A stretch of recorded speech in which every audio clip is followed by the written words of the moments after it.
Hello, you guys. Welcome back to my channel. So, the official spring reports have come out, and the extended forecasts show that in about 6 weeks, 4 to 6 weeks, I'll be able to start doing daytime rounds of plants outside.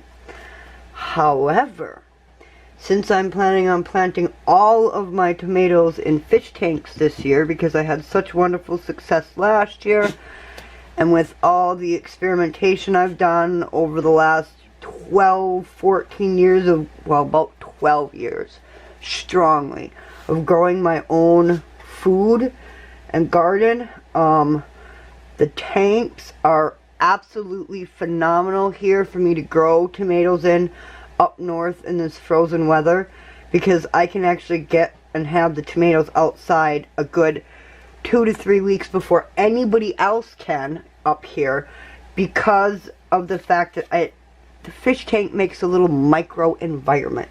So since I'm going to be planting and growing all the main size of all the bulk of my tomatoes in the fish tanks, I have one little spot chosen for some cherries that is not a fish tank, but everything else is fish tank. I want to start the seedlings in a fish tank inside so that their seedlings are already adapted to the whole concept and idea of the way a fish tank works. So I'm kind of like doing baby boot camp for my tomatoes. But let's take a look at what I'm going to be growing this year. This is a new one for me. I've never grown it before. It's from MI Garden. Most of my tomatoes, most of my plants this year are from MI Gardener. Look how beautiful those are. When I looked them up and did some research on the Germans, they said they're similar to the beefsteak. Same family as the beefsteak in a way. I don't think it was the family. I think it was same genus. Oh, I can't remember. I'm really bad at those the chart of how that whole family trees work in the animal and plant kingdom. Ugh. So since it's similar to the beefsteak, and we love our beefsteak, as you can see, this one here I've had for a while. Dog tank. This is that one that I grew back in the dog tank, and I got those funny shaped tomatoes last year because I had Amish tomato paste, beefsteak, and pear cherry tomatoes all growing in the same tank. They create the cutest little crossbreeds. Hang on, I'll be back. I have water kettles boiling. Alright guys, we're back. So what was I saying? Oh yeah, the German Johnsons are similar to the beefsteak. I have grown beefsteak for 8-9 years now. So we decided to try the German Johnsons because I already have the perfection of growing. Well, actually the beef goes here. I've already quote-unquote perfected growing a few of these particular ones that I'm going to grow, such as the beefsteak. So we're going to experiment with a couple new ones. And one of them is the German Johnson. So we have German Johnson and beefsteak. The next one I'm growing this year is the Amish tomato. We absolutely love these. These were our highest producers last year, and those were in the different tanks. And they were also in a couple of those big black pots. But we've decided to do all fish tanks, so we are projecting that we should get a lot more Amish tomato than we did last year. If things work out the way I'm anticipating and the way I projected, I should get 3 bushels alone of just the Amish, German, and beefsteak. That doesn't include the cherries. So let's get into the cherries. One of the cherries I'm growing this year is Sweet 100s. I grow them all the time. Last year I grew the Sweet 100s in a couple different spots. They highly produced, but I could have gotten more if they had been in fish tanks. So everything's going to be in fish tanks. The Sweet 100s are my husband's favorite of the cherries. They're his absolute favorite.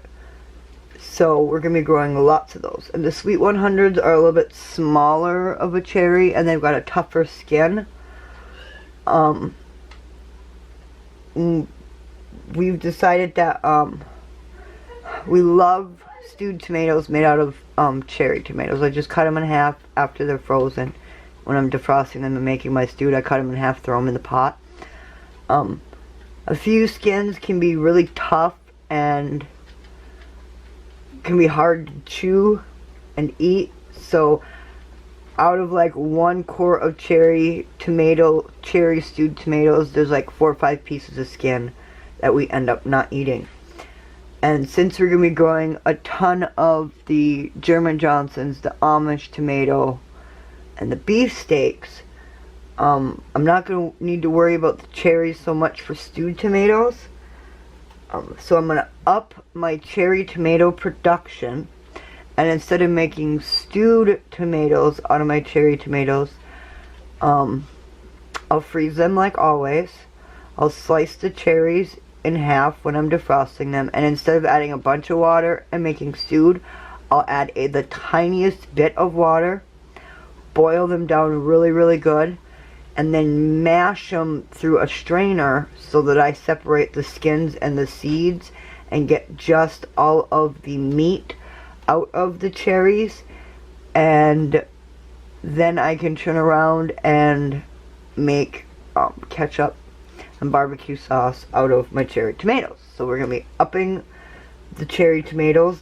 One of them is going to be the Sweet 100. The other one that I grow on a regular basis are the large red cherry tomatoes.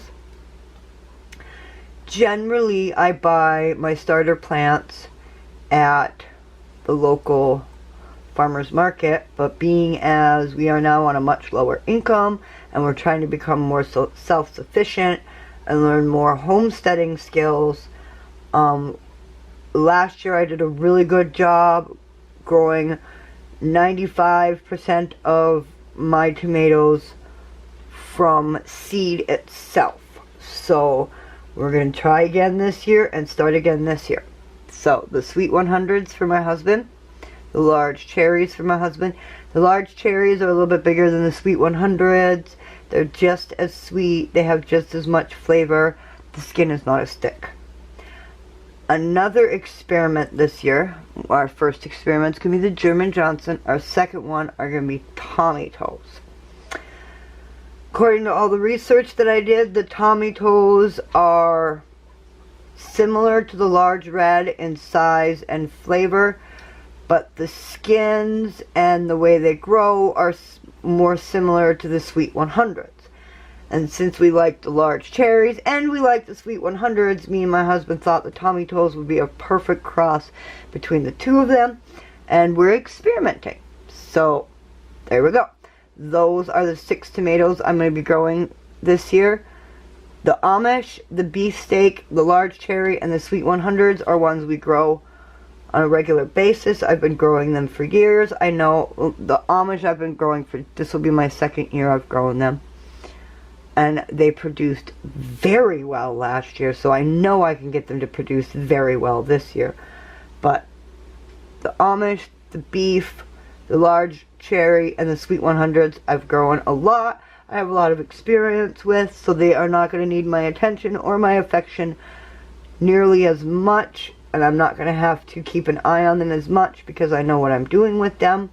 Plus, they're going to be growing in fish tanks, so the watering process of them is going to be a lot less work for me, a lot less work for my husband.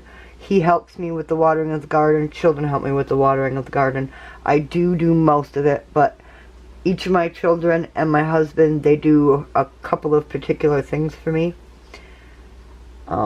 So the fish tanks is where I'm going to be doing my tomatoes, so that my husband, what he does on his day off is he walks around with a 5-gallon bucket, waters the tanks for me, It makes it so that I don't have to pay hardly any attention whatsoever to the 4 that I know how to grow. The other 2, the German Johnson and the Tomato Toe, they will also be in tanks, but they will be getting my full attention. I will be paying attention to them, checking on them, inspecting them every day, getting to know how the plants grow, keeping track of them, and I'm sure you can hear my daughter in the background. She's watching videos and laughing. The German and the Tommies, I'll be inspecting them, keeping an eye on them, watching them every day, taking notes, getting to know how the plants grow this summer so that I can learn how to then not have to invest so much time later on in them. That is why me and my husband chose 4 tomatoes that we know how to grow and 2 experimentals. We're trying to learn, like I said, how to expand our homesteading. So there we go. Alright guys, thanks for coming along on this video. I hope you enjoyed it. If you did, give it a thumbs up. Leave a comment down below and let me know anything else you'd like to know about gardening or my gardening plans this year. And we'll see you guys in the next one. And remember everyone, stay positive. Bye. Hey guys, so yeah, we're back. Haha, I forgot to say a couple things. One of the things I forgot to tell you. What is up with this fish tank that I'm talking about and standing in front of? Ha ha ha. I started all my seeds. I'm on day 2, so you're not going to see anything. The only thing you're going to see is dirt, wet dirt. I have it in my one window where during the day it gets great bright sunlight. Plus I have a special sunlight lamp turned on all day so that it gets sunlight in the evening. And I know some people don't leave it on during the day if they've got sun, but because of the way the sun comes in through this particular window, I need to have the sunlight in here because when it hits about 4:30 in the afternoon, there's not much sunlight over here because the sun moves and it's no longer coming in, so I have the light to shine on it. I'm going to be watching this and keeping track of this every day, and when I start seeing sprouts and little babies coming up, I will bring you along and show you the progress, and I will take you along and let you see how it goes with all the growing. In here, on each side, this whole line here is German Johnsons. And the way it works is I've got 2 seeds, 1 seed on either side of the line. So all together, I've got 10 of each plant growing. Now, I'm not expecting 100% consistency growth rate. Last year, I got about a 40% transplant rate, but I think part of that was my own fault and the way I went about doing it.